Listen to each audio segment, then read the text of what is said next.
everybody. It is a tough week. I think a lot to discuss today, Jocelyn.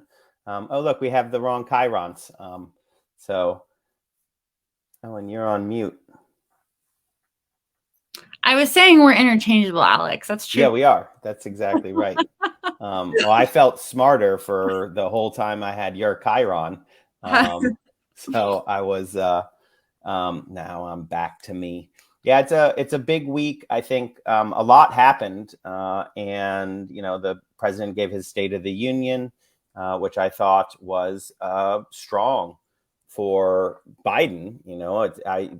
I was worried austerity, and it wasn't. He was talking about a lot of programs that we are fighting for. The truth is we got to get them done. Otherwise, it's just words without action. But something I thought was sort of interesting, but also made sense to me. I think a lot of people thought it was going to be Ukraine. And actually, the percentage was the other way. It was actually more domestic policy than foreign policy. But I think most people think it's going to be Ukraine because it's literally what is dominating every news channel, every social media platform, everything in real time, information, disinformation, opinion, whatever Fox News is, like propaganda. They don't even know who they're propagandizing for anymore. I think because they're confused. They're like, wait, I think we were pro-Putin, but now we see the writing on the wall. The change at CPAC was amazing, right? Like right before the invasion, they were like, Putin's strong. And then they were like, oh, actually, we've always not been on his side. And it's super complex, which is why I'm super happy that we're having the show today to talk about foreign policy in Ukraine specifically.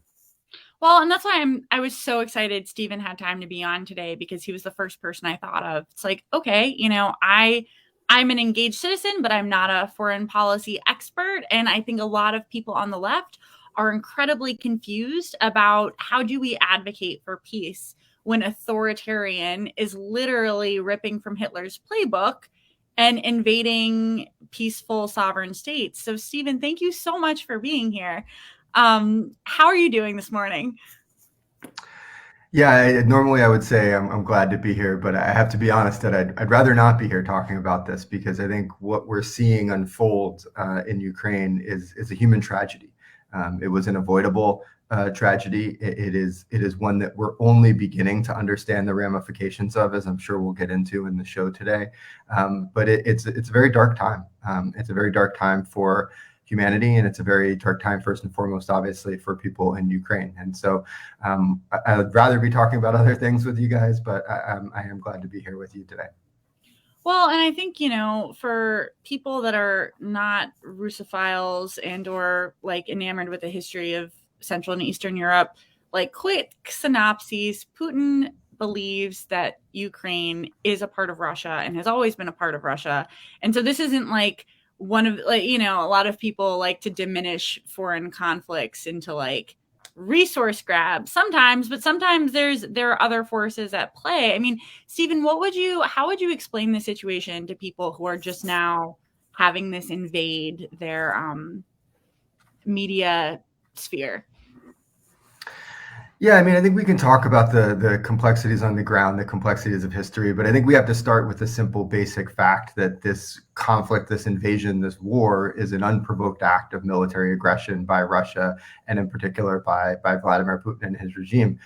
It seems to have caught many of his own soldiers by surprise. It seems to have caught many oligarchs and others in the Russian senior ranks of the elite by surprise, which only points more to the fact how much of a personal decision this was for Vladimir Putin, who obviously runs the Russian government as an autocrat.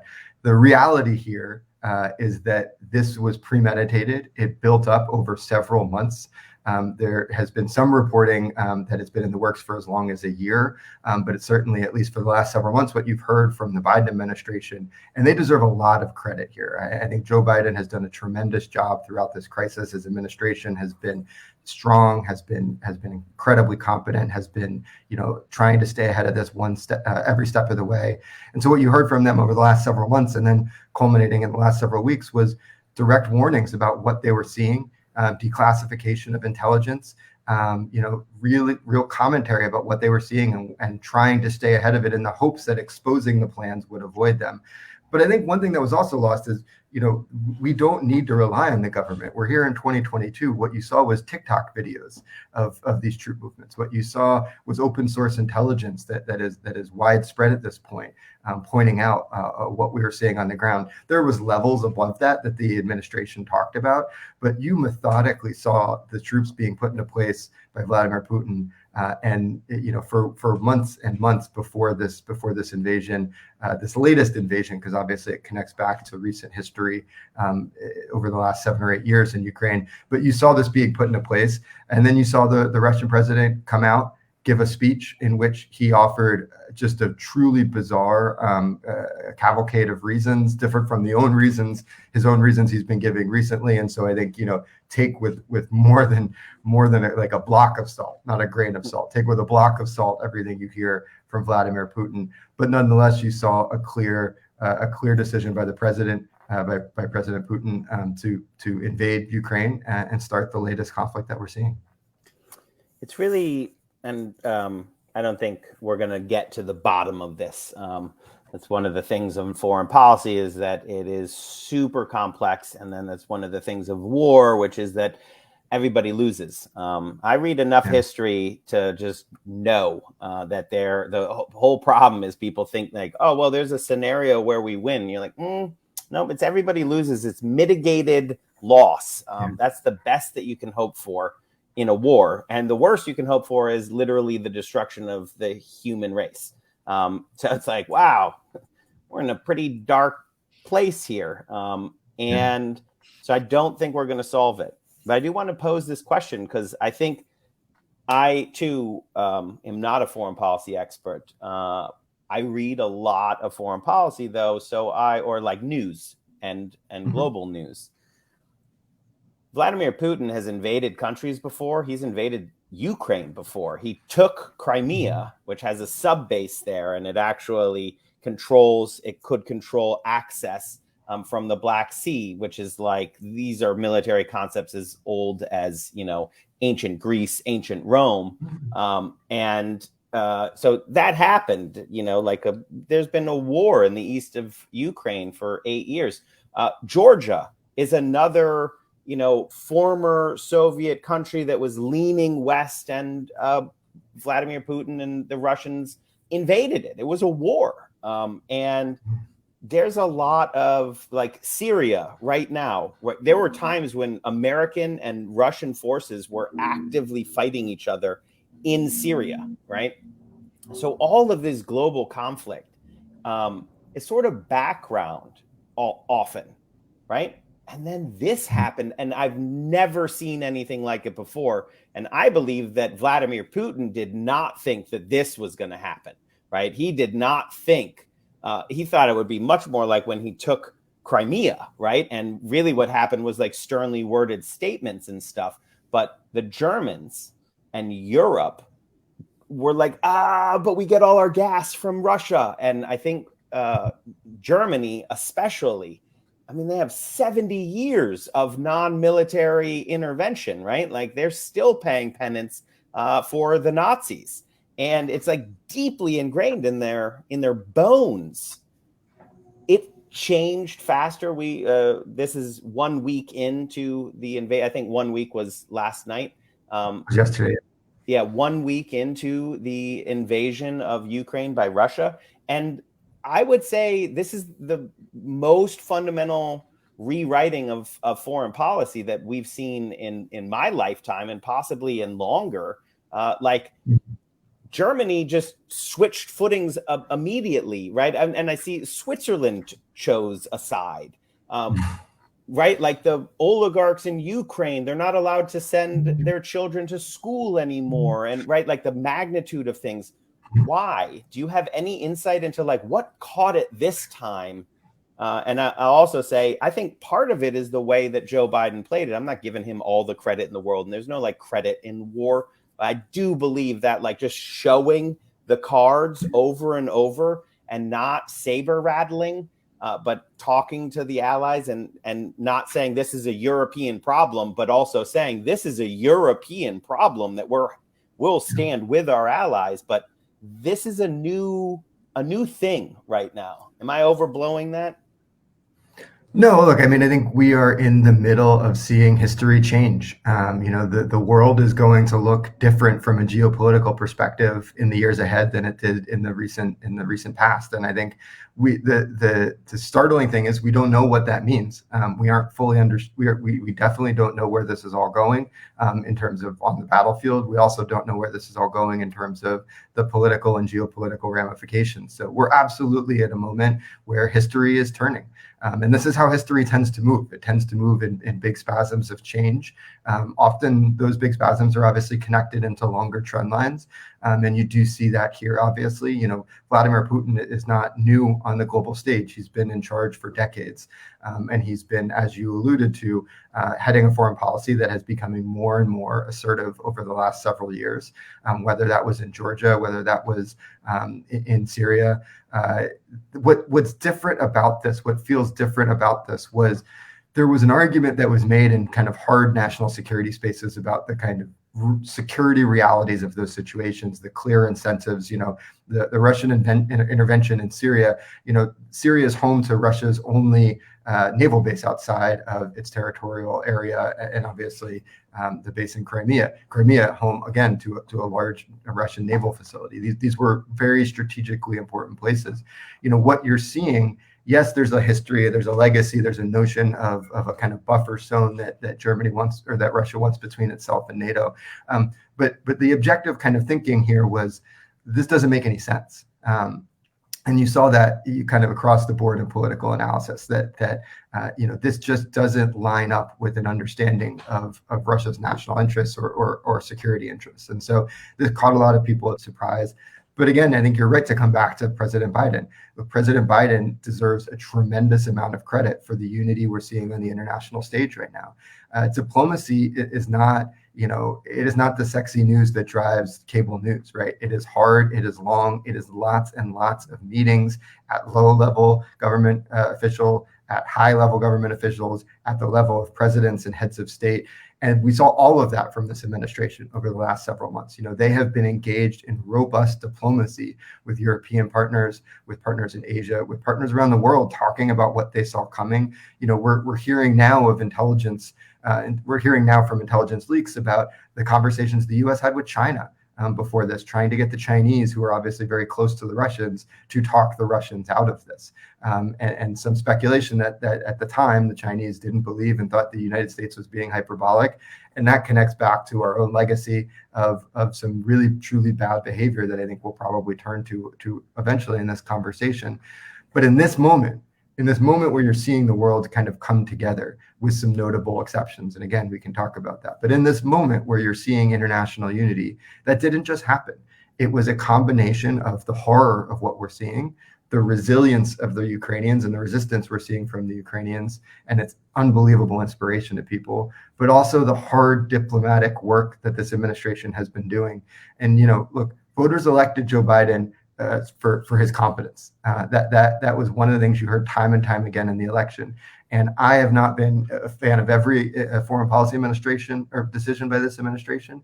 But what you're seeing here is just supreme competence on the international stage. And I think Joe Biden deserves a lot of credit, because this is what strong leadership looks like.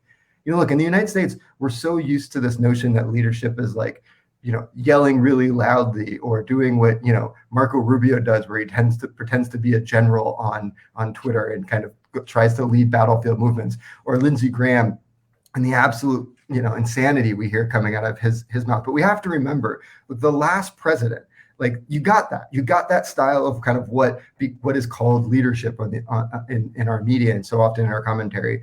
And the last president created a nuclear crisis out of out of what was not a nuclear crisis with North Korea. There was a challenge with North Korea, but that president went into it. He started talking about fire and fury. He started talking about whose button was bigger. And you nearly saw a nuclear crisis. If people were afraid, remember there was that incident in Hawaii where people thought we were under attack for quite some time. Like, there was real fear that came out of the absolute, insanity from that president. And that was the opposite of leadership. That was recklessness. What you see with Joe Biden right now is you see calm. You see as much and important as what he's saying is what he's not saying. He's not threatening nuclear war. President Putin has made repeated references to nuclear war. What you saw from the Biden administration was not ratcheting up our nuclear posture, was not threatening World War III and the complete extinction of humanity through a nuclear war. You saw them cancel a missile test so as not to be provocative. What you're seeing from this administration is leadership, and they deserve a lot of credit for that. Well, and Stephen, implicit in this conversation is something that I know I bring up a lot whenever we talk, is that unfortunately, the American experience is uniquely situated to insulate us from our status as global citizens, which is unfortunate, because I don't think that says anything bad about the American people. There are a lot of forces at play. It is more difficult for us to travel abroad. It's more expensive. And we're just like this big country that is physically far from other countries, which makes it like we are very sometimes have this mental block about the fact that America, for better or worse, has an incredibly outsized impact on the rest of the world. And you travel abroad and people know that. Everybody else in the world is incredibly sensitive to what's going on in America, because even if you're not terribly politically engaged in other countries, you're aware that the people we elect to be president, the Congress we elect to make these sorts of decisions, is going to impact the aid that gets distributed, the way we handle foreign acts of foreign aggression. And it's, moments like this that I think we as American citizens have an opportunity to get more informed about everything you're saying. It's like, wow, like what a night and day shift, because I think we all remember that situation with North Korea pretty vividly, especially in DC. It's like should we be moving to Iowa for the next few months? It's a very, our connection to the rest of the world is so visceral in reality, but it's one that we sometimes don't feel in our political conversations and our emotional, until something like this happens. And then the coverage of Ukraine is everywhere, which, I know there's obviously criticisms to be made of that, but I think it's a good thing that people realize that the people we elect have a direct impact on other people in the world's safety or lack thereof. So what would you say to people about how can you be good political stewards of that global citizenship? Like, if you're a busy person, how can you stay on top of these issues? Yeah, it's a great question. I'm often kind of hit with the notion that Americans don't care about foreign policy, that people in the U.S. don't vote about foreign policy. But the reality is that people do care deeply. It's often us in Washington who talk about it in a way that's disconnected for the way that people experience U.S. foreign policy. Look, U.S. foreign policy is more than just kind of what ambassadors are talking to each other, what secretaries of state and foreign ministers are talking to each other. U.S. foreign policy right now in this moment is about whether or not we see a conflict that causes mass human suffering end or continue. It's about whether that conflict spirals and becomes a nuclear war that quite literally, you mentioned moving to Iowa. If we have a nuclear exchange with Russia, moving to Iowa is not going to do you any good. It is on the strike list as well. And the reality is if you aren't in a place that is taken out immediately, it's actually going to be worse, because you'll die very quickly or very slowly and very painfully. So I don't like to dwell on this aspect of it, but I always sum it up as, if there is a nuclear war with modern armaments, run towards the light. You don't try to hide, because the devastation is existential. There is no surviving it. It's just a matter of, do you die immediately or languish in a hellscape? That's Sorry what we're about talking that, about. No, it's okay. It's okay. I mean, look, I think I think like Alex, I try not to dwell on this too. It's overpowering, it's overwhelming, but you do have to talk about it in this moment because it is look, is it the most likely outcome of what's happening right now? It's not the most likely outcome. Is it far more likely than at any point for those of us who were not alive during the Cuban Missile Crisis at any point in our lifetime? It is far more likely right now that this will happen than at any point in our lifetime. That, by the way, should be something that spurs us to once and for all deal with this problem and get rid of nuclear weapons and move towards nuclear elimination, at the very least dramatically downsize and take policy measures like no first use and sole authority that would make this kind of crisis a lot less likely to quickly escalate into a nuclear exchange. When you get that feeling of being overwhelmed, when you get that feeling of helplessness, understand there are policy choices being made by our elected officials right now that can make this more or less likely, and we need to make our voices heard to make this less likely. And I think that brings it back to the original point of the question is, Americans care deeply about foreign policy. We care about these things. One of the realities of activity over the last several years in foreign policy has been the U.S. support for the war in Yemen, the horrific crisis we've seen in Yemen, and the reality that we're, tens of millions of people are on the brink of famine. Well, guess what? Russia and Ukraine are the largest producers of wheat in the world. They are incredibly important to the global food supply and important to food aid in places like Yemen and in other places where food insecurity is a real problem. We haven't even begun to wrap our heads around the reality of what this crisis, what this war might do to global food insecurity and mass starvation. We have to care about foreign policy. The good news is that people do. The bad news is that Washington doesn't listen to them and doesn't talk to them in ways in which their voices are heard. That's what we have to change. Are people always going to be more concerned about how they pay their rent or their mortgage, how they put food on their own tables? Absolutely, right? That is our own survival. That is a basic human instinct. People often talk to me about, well, Americans just don't care about people abroad. Look, Americans, distance does loosen our bonds of connection. That's true whether we're talking about how people in America feel about people who live a couple states away. And of course, it increases over the distance that we're talking. But America also is a country where many of us have come from different places, and people care and have connections back into those places. And that is part of the fabric of our story. What's broken is how Washington deals with all of this. What's broken is who Washington listens to and how they listen to them.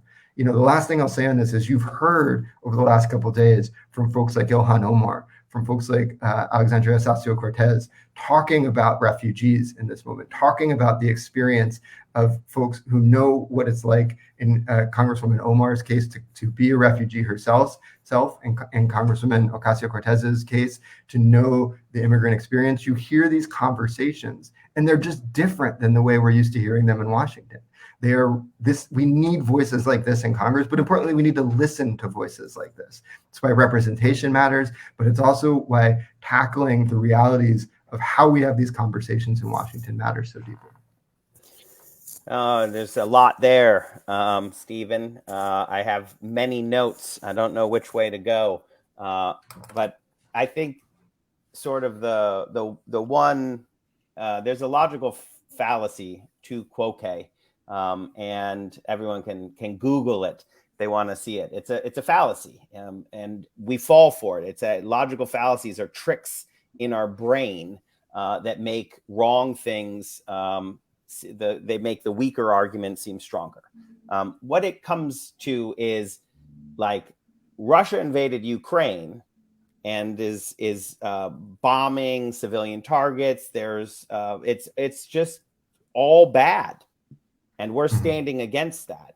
But there's sort of a left sort of strain that's like, oh, yeah, but what about Yemen? But what about this thing that America did? That's the fallacy. The fallacy is that you can't deal with this now because of the fact that, you have a history that is not perfectly aligned to it. And it is stupid. It is. So like the best thing that an international left could do is try to get America to learn from its mistakes and be like, hey, isn't it better to be the good guy in this than the bad guy when you're selling weapons to the Sauds to commit genocide in Yemen? And you're like, we should align all of our incentives, but you don't change what we're doing in Ukraine based on like, oh, well, we haven't done everything right previously, so why start now? And it is, there's this super far right wing. I think there's a lot of confusion on the political right in America, but there's this right wing, turn it into a parking lot, like escalate to nuclear exchange.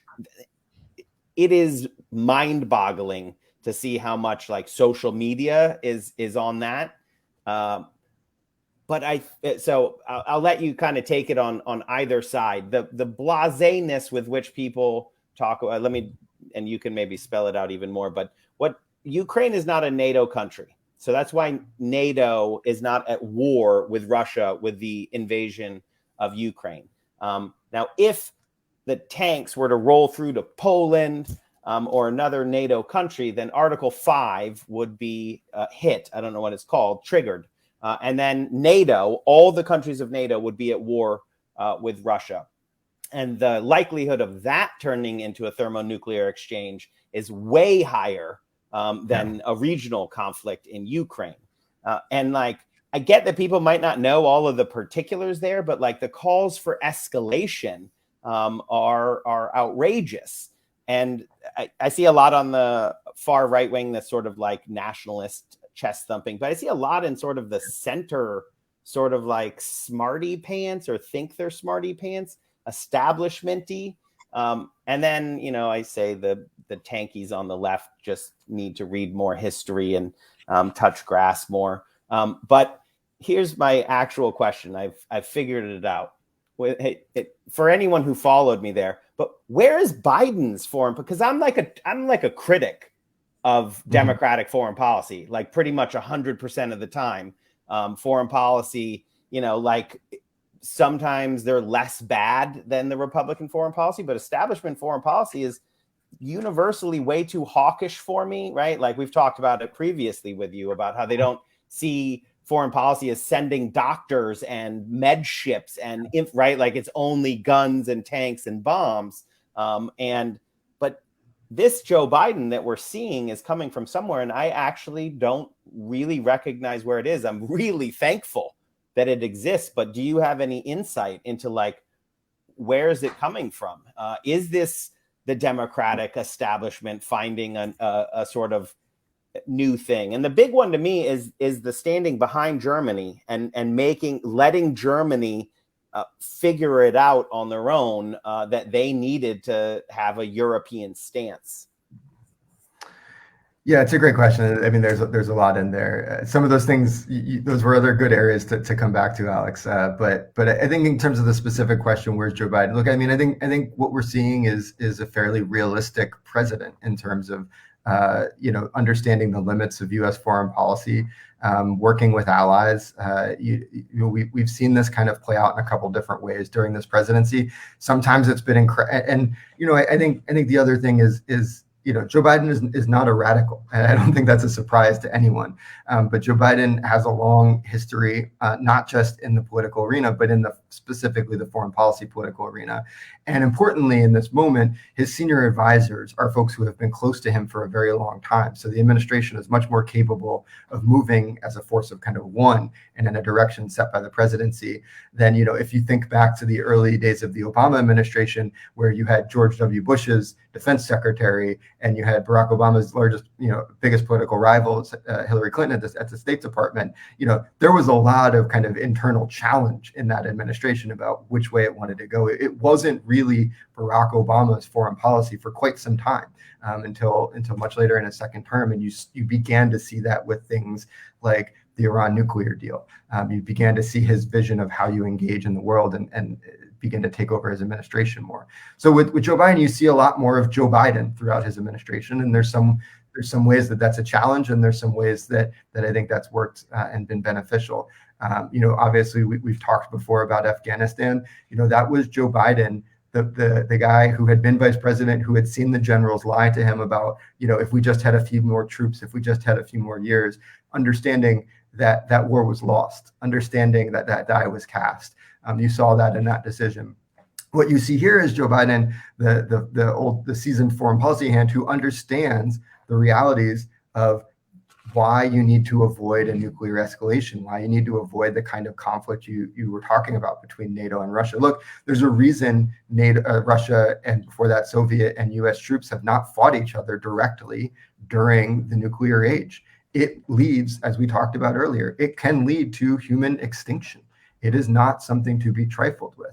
And so, yes, if you're a journalist or a Twitter pundit, it's easy to throw out there things like the United States should impose a no-fly zone over Ukraine. But if you're somebody who understands the ramifications of that, who understands what happens after the United States starts shooting down Russian jets or Russian airplanes, that gets real bad real fast. And so you've seen from this president restraint in that regard. You've seen him use actions and words in a responsible way to try to navigate this situation. I think that's what you're seeing from this administration. Again, sometimes it's not the leadership that our news media likes. They want to see the president pound the desk. They want to see the fire and fury. They want to see all the kinds of ranting and raving that often gets attention. But that's not the leadership that this moment calls for. And thank God that's not the leadership we have right now. Jocelyn, can I do a quick follow-up just because it's a movie Sure. recommendation? But it's bleak, but I like bleakness because I like facing reality. And reality is quite bleak when it comes to how, since the invention of, or since we discovered splitting an atom, like how we've turned that to, we can destroy humanity. It's outpaced a lot of, I mean, it's like a teenager or something, right? Like the prefrontal cortex is not there, but man can, so they don't have any ability, our systems don't have an ability to calculate in the end of humanity, right? Because we were just building missiles so fast during the Cold War that it became ridiculous and no one could hold it in mind, right? Because they're like, yeah, well, now we can kill everyone on Earth 32 times. And then the Soviets would be like 44 times. And you're like, there's only one though. Like once you kill everybody, then it's done. And there's this documentary, and I often, in my cynical moments or whatever, gallows humor, the only thing we are more than dumb as a species is lucky, and I'm so positive of that. Like time and time again, it's just we got lucky. There's a documentary called Command and Control that I really, if you want to understand the magnitude of what we're talking about, this was one that helped me learn it. It's one missile in one silo, and one worker dropped one wrench that punctured a gas line, and it almost destroyed Arkansas. The whole state of Arkansas would be gone, and all the surrounding states would be bordering a radioactive slag heap. It's called Command and Control. One wrench, one missile, and we have thousands of missiles. I actually don't know how large the arsenal is now. Anything more than anything more than zero is too large. But Command Control, and if you want to comment on that, Stephen, go ahead. But like the magnitude of what we're talking about, I do think, like I'm 41. So like I think Able Archer, we were also quite close to Able Archer 85. We were really close to total catastrophic nuclear exchange, but like that didn't include a hot war with Russia. So like, anyways, I'll let you take that if you want, but otherwise it's just a movie recommendation that'll scare you called Command Control. Yeah, I'll second that and say I haven't seen the movie, but I'm familiar with the story. It's a terrifying story, and it's one we need to grapple with, not just for this moment, because this moment eventually will hopefully pass, but we're still going to have this problem on our hands. I'll give a shout out. There's some amazing organizations like Global Zero and Beyond the Bomb, Women's Actions for New Directions, Union of Concerned Scientists that work on these issues every day and work deep in the weeds on trying to address our nuclear arms race and the realities of not just the horror we live in now of imminent danger, but we're actually in the midst of a nearly $2 trillion nuclear modernization, so-called modernization plan. So there's some really good organizations out there that you can follow, you can track for more information on this, because it's a big problem. It's only getting worse. Well, and I have so many questions, Stephen. So the thing that like really strikes me with this is like, holding elected officials accountable, holding our media accountable. If you were going to sit down with someone who like doesn't read the news that much, what would you tell them like are the criteria to look for in their elected official to know that, or whoever is like a person of power in foreign policy? Like, what are the signs that things are going right? It's a great question. I mean, I think the first thing that everybody always needs to ask, and if you're not hearing this from a politician on foreign policy issues or questions of war and peace, they're lying to you. It's almost always the biggest flag is, are they saying, and then what? Are they telling you what happens next? Because it's really easy to come out there with ideas that sound really good, that sound like, hey, we're just going to do this thing and it's going to be great. But it's that doesn't ever end the story. That is only ever the first sentence, and you have to see where the rest of the paragraph is going. So looking for politicians who aren't just firing off a tweet, giving a soundbite that say, yeah, this is all going to be great if we can just do this to solve it. There are no silver bullets when it comes to this stuff, and anybody who's offering you one is nothing more than a snake oil salesman. So that's like the biggest red flag. I think the second thing of what to look for in elected officials, and when you're not seeing it, what to demand is, are they talking about people? Are they talking about humans? Are they talking about the reality of what is happening to people on the ground? When they're talking about Russia, are they talking about people? Are they talking about Vladimir Putin? Are they talking about the people in the streets right now risking more than any of us have ever risked at a protest, to be out in the streets protesting, right? What are they talking about? Who are they talking about? Who are the actors in their conversation? Who are they erasing? There's a lot of commentary that before this simply wanted to talk about Joe Biden and Vladimir Putin as if they were playing a game of Risk, or the United States and Russia as if Ukraine didn't exist. When we're erasing the agency of the people most damaged, most harmed, most impacted by the action, we are doing a tremendous disservice, and we're lying. We recognize this in progressive politics really well. It's part of our core value structure, and we understand it, and we see it really clearly when we're talking about domestic political issues, when we're talking about issues here, at home, when we're talking about criminal justice reform, police brutality, the healthcare system, whatever issue we're talking about, we see that. All we have to do as progressives is keep that same value system when we're looking internationally, when we're looking abroad. Be more concerned about the people being impacted by the violence than we are about the people commanding the violence. That is what we should be asking. That is what we should be demanding of our elected officials. And if they're not giving that to us, they're lying. Just plain and simple, they're almost always lying in that situation. So, Jocelyn, did you have a follow-up? No, I love that so much. I mean, one thing, like, I mean, who doesn't love traveling? I love traveling, but I've been, studying abroad as much as I can since I was a teenager. And one thing that has hit me in every single part of the world, whether it's Southeast Asia or Europe or, Latin America, it's like every other part of the world experiences conflict more regularly than we do. And that is for a couple reasons. I mean, it would be very difficult, like, even if we weren't the most powerful country in the world, to invade America. It's pretty big.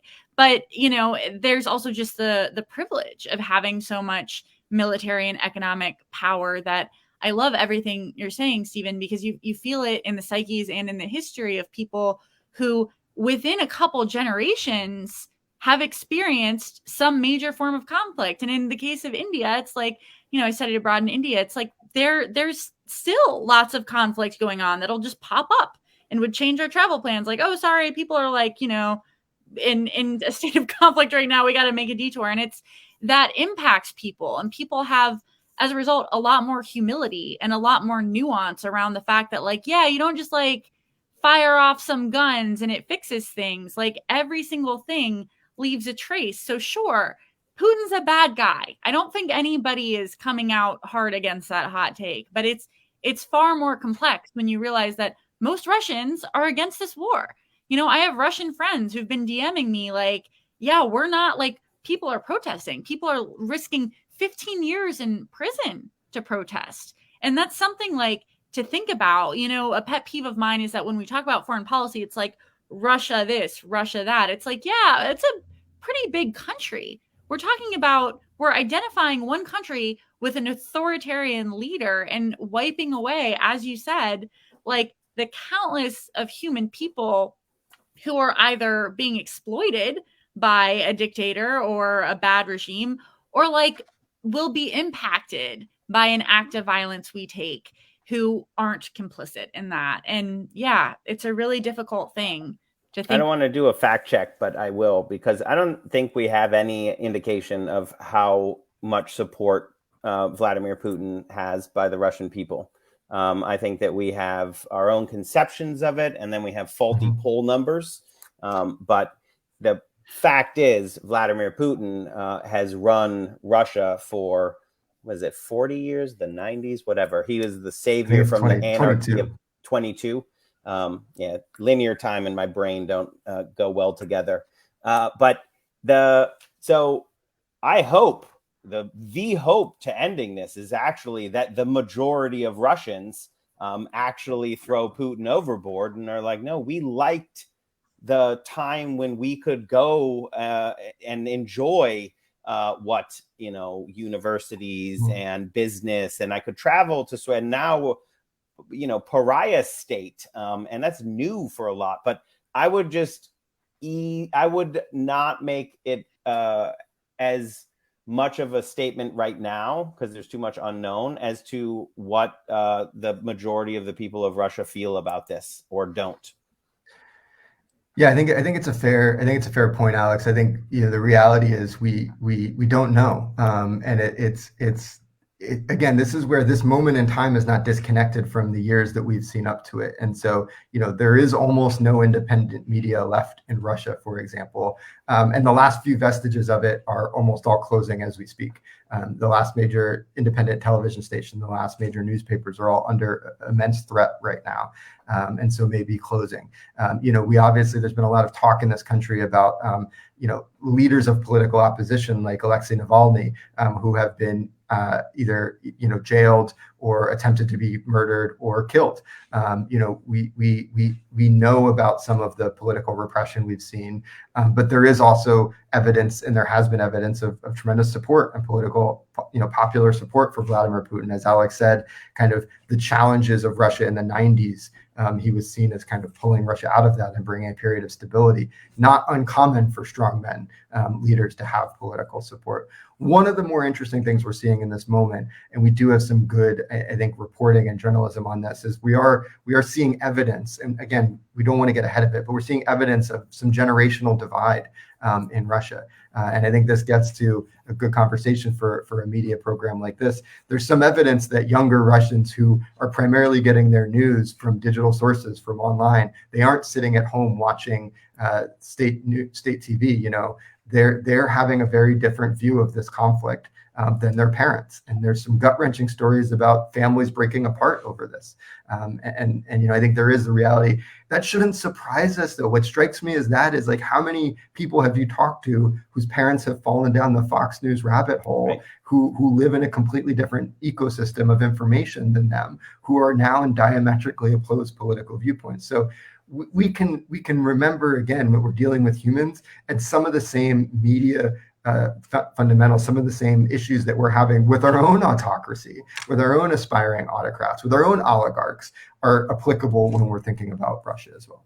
That's exactly why I said that, is that it would be nice if it were easier, but the complexities on this stuff just multiply faster than you can even describe them. And so we don't know if there is a popular resistance that rises up within Russia. Amazing. But we also know that there's been repression, right? Targeted assassinations, brutal, right? So like but the Russian method is, no matter where you are, we can reach you and we will kill you in a way that makes headlines. And then we'll look into the camera and say that wasn't us, right? Like they literally sent a kill squad to England and smeared polonium in the underwear of a dissident who then died of of poisoning. I might have mixed the tea and the underwear. You're combining a couple stories there, but I think I did. The general gist, The general gist of it, in both, that there's two of them, right? That Stephen's like, that's actually the other one where they went to England and murdered them with a. There's even more. Yeah, there's multiple cases in England, and all of it is to say, if you step out of line, no matter where you are, my arm will reach you. I am a strong man here, right? Like that message. Yeah. That's real fear, right? Like that works. And so he does control, and Russia is the largest country in the world by landmass. He does control Russia. And like we saw Belarus, who's like the bit player in it, but super important as well. Belarus just kidnapped a dude off of an airplane to kill him, right? Like a dissident. They just took him. They took the airplane, and everyone was like, "What the F?" Right? Like So I hope that there is a way, that we can get information in, but we face our own information challenges, right? And so it's not super useful if Fox News is the one putting it in there, or if the information getting in is QAnon stuff. And so anyways, I'm sort of ranting here, but it's like, that's the complexity here. All of these things at play. So Stephen, what do you think? Just kind of taking that. Yeah, I'm glad, I know we're running short on time, and I'm glad we're kind of heading in this direction, because I think actually it's a good time to start talking about, so what do we do about all this? Because look, this is not an isolated situation. Vladimir Putin is not an individual that's disconnected from a rising tide of authoritarianism around the country that has its own connection into what's been happening here over the last several years. So we need to think about not just what's happening in Russia and what do we do about that, but what do we do more generally, more broadly. And I think there's a couple of key things that really are coming out from a policy perspective from what do we do here in the US. And I think we should come back and end on the situation in Ukraine. But when we're thinking about US policy, look, the reality of Vladimir Putin's power comes from the fact that he sits in that large country that you talked about, atop massive oil and natural gas resources, right? This is a country that is essentially a petrochemical company masquerading as a country in some ways. This is the reality of what being locked into a fossil fuel economy looks like. And so you're seeing this absurd notion from the right coming up. You saw Lauren Boebert and others talk about drill, baby, drill. Doubling down on fossil fuel policies is the exact opposite of what we should be doing right now.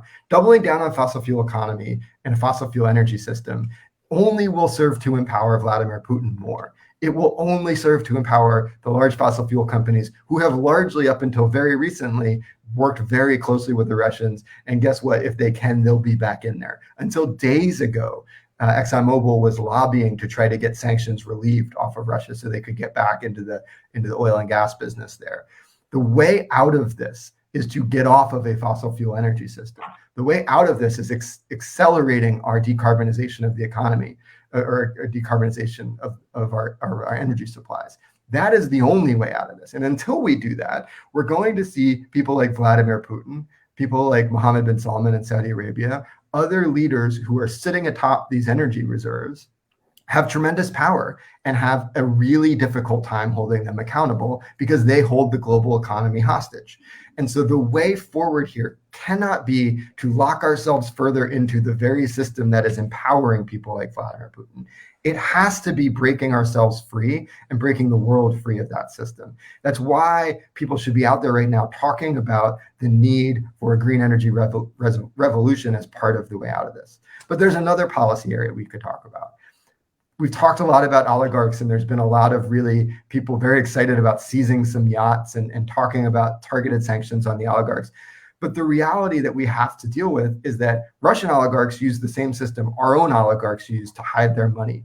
We're talking about secret trusts in South Dakota. We're talking about money laundering through real estate deals in Miami, in London, in New York City. We have to get serious about tackling corruption if you want to actually hold these oligarchs responsible. You cannot punish Putin if you don't also punish the oligarchs that support him. And you cannot do that unless you dramatically ramp up our anti-corruption efforts, unless you dramatically increase the ability of the government to go after this level of corruption, unless you dramatically increase transparency around this. And here's the good thing. If you do those two things, you're also doing massive amounts of good in almost every other aspect of society, right? It would be massively good if we decarbonized our economy and saved the planet from climate change. It would be massively good if we allowed billionaires to stop hiding all their wealth, not paying any taxes, and exploiting working people all around the world. It is just a really good added benefit that in this moment, it is also the solutions to how you bring accountability for these crimes and how you begin to weaken these kinds of autocratic leaders. That is incredibly inspiring. Thank you for saying that, Stephen. Because that's the thing. I mean, I think that a lot of totally understandably, sometimes it's easy to pick like a social justice silo. Like, I care about this or I care about this. But no, you're absolutely right. I mean, it all interconnects. And I mean, if we had a global economy that had successfully transitioned to greener fuel sources, a lot of this would be a non-issue. I mean, not all of it. I don't want to oversimplify, but you know, a world that is reliant on fossil fuels is always going to be held a little bit hostage by the people who have fossil fuels. That's pretty common sense. And it's really important to continue to uplift that these issues are interconnected, and which is good news because we can fight for all of them at the same time. I want to add, because you alluded to it, but I want you to spell it out a little more. When I guest hosted Tom Hartman's show a bunch, the Union of Concerned Scientists were like my favorite, but my least favorite guests, because I would always get like such a dose of existential dread from them. I'm like, really? Right? I mean, it's amazing. And I'm like, man, I don't want to talk to them, but I kind of do want to talk to them. And I wish more people talk to them. But some of the very common sense stuff we can do on the nuclear arsenal to just like ratchet this possibility way down is key. And the possibility is nuclear exchange. So remembering that in the Cold War in the 80s, the whole strategy of strategic nuclear weapons is based on the concept of mutually assured destruction, MAD. If you fire a nuke at me, I will destroy your country and you'll destroy our country. But then we just kept going up and up and up. So it's actually, if you fire a nuke at me, I'll destroy the world. And you're like, do you know how dumb that is? Like, if you just think about it. So point us at some activism there. And I absolutely agree that, like, man, it'll be great because we'll decarbonize the environment and that's just going to be wonderful.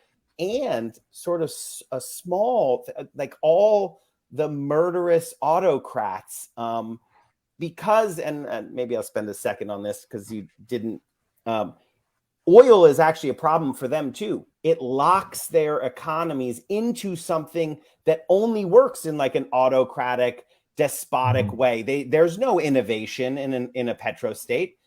All they do is sell oil, and then they're locked into it, and then they have to defend that militarily, and et cetera, et cetera. So it's a terrible, terrible thing to allow to continue because it will lead us here time and time and time again.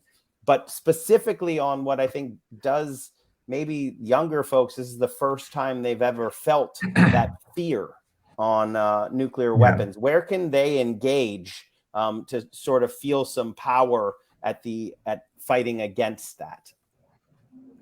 Well, of course, they can always come to us at Win Without War. Our website is winwithoutwar.org. And we work on nuclear issues as well as lots of other foreign policy issues. And folks can sign up there to get action alerts. They can support our work. They can follow us on Twitter at Win Without War. But we need ecosystems. We don't just need organizations. And there's a robust ecosystem on nuclear weapons. There's a robust ecosystem on lots of other issues in foreign policy as well. So I encourage folks to get out there and explore and find organizations. The best organizations are the ones who also are talking about other organizations, who are also kind of working in concert with them. So we're super proud to work with folks like Beyond the Bomb and Global Zero, which are dedicated to eliminating nuclear weapons. We're super proud to work with the Union of Concerned Scientists, also groups like Physicians for Social Responsibility, more policy-focused organizations like the Council for a Livable World or the Arms Control Association. Many of these organizations are supported by the Plowshares Fund, which is a foundation that exists to support organizations working on nuclear policy. There's a lot of good organizations out there doing work, and folks can find them pretty easily. The issue is actually getting active and making your voices be heard. There's a lot in any given moment to do, and I am, to maybe bring this back to Ukraine for a moment, I'm so deeply heartened by what we're seeing in terms of international solidarity, in terms of people, outpouring resources and support for the people of Ukraine.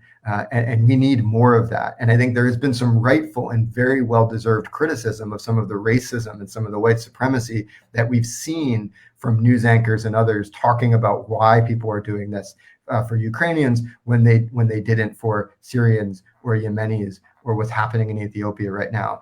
We need to reject that. We need to denounce that. But we also need to be honest and to fuel the same level of commitment we're seeing to supporting individuals, whether they're coming from Ukraine or whether they're coming from Haiti, whether they're in Yemen right now or Ethiopia experiencing these wars. You talked about this earlier, Alex. There's a lot of talk of hypocrisy, and there's a little bit of an irony in that those of us who were opposed to things like the Iraq War are now sometimes told we can't be opposed to this war because the US perpetuated the Iraq War, despite the fact that we were opposed to it. And so I think, yes, there are a lot of policies that our government has done, that our country has done, that many of us were opposed to, and that it is hypocritical now that we're seeing a level of condemnation that we haven't seen, or level of action that we haven't seen on other issues. Let's take this and make this the new gold standard. Let's say, yes, the next time the US wants to launch an unprovoked war of aggression, let's have the international community unite behind it and stop us. That would be great. Right now, as we're sitting here, there are people saying that the hopefully soon to be rejoined Iran nuclear deal, which took a war with Iran off the table, a US war with Iran off the table, really decreased that. There are folks who don't want that to happen because their publicly stated goal is for the US to take unprovoked unilateral military action against Iran up to and including potentially an invasion. How can you possibly, with a straight face, condemn what Russia is doing now and in any way be in favor of that kind of action by the United States? We have to reject that. We have to hold ourselves to the higher standard we are demanding others be held to in this moment. And I hope that in the future others do hold us to it if we try to be hypocritical and not live by the values we're now professing. The only thing we can do as progressives is live our values and apply them equally, no matter where we're talking about, no matter what country and what situation. Yes, there is complexity. Yes, there are complications. But if we are opposed to wars of aggression and imperial ambition by the United States, we need to be opposed to wars of aggression and imperial ambition by Russia or any other country. Hooray! I would be clapping for you if that was a stump speech, Stephen. Stephen Miles is the president of Win Without War, one of the wisest voices on foreign policy that you will find, and always a pleasure to have you on, Stephen. Please, people who are watching, see that the things we've been saying, it's the same here. It's a global oligarchy, and they want to split us up this way. So that we only care about our little things. But international solidarity is the only way we defeat this authoritarian global oligarchy. And in closing, let's call our billionaires oligarchs too. Thank you, guys.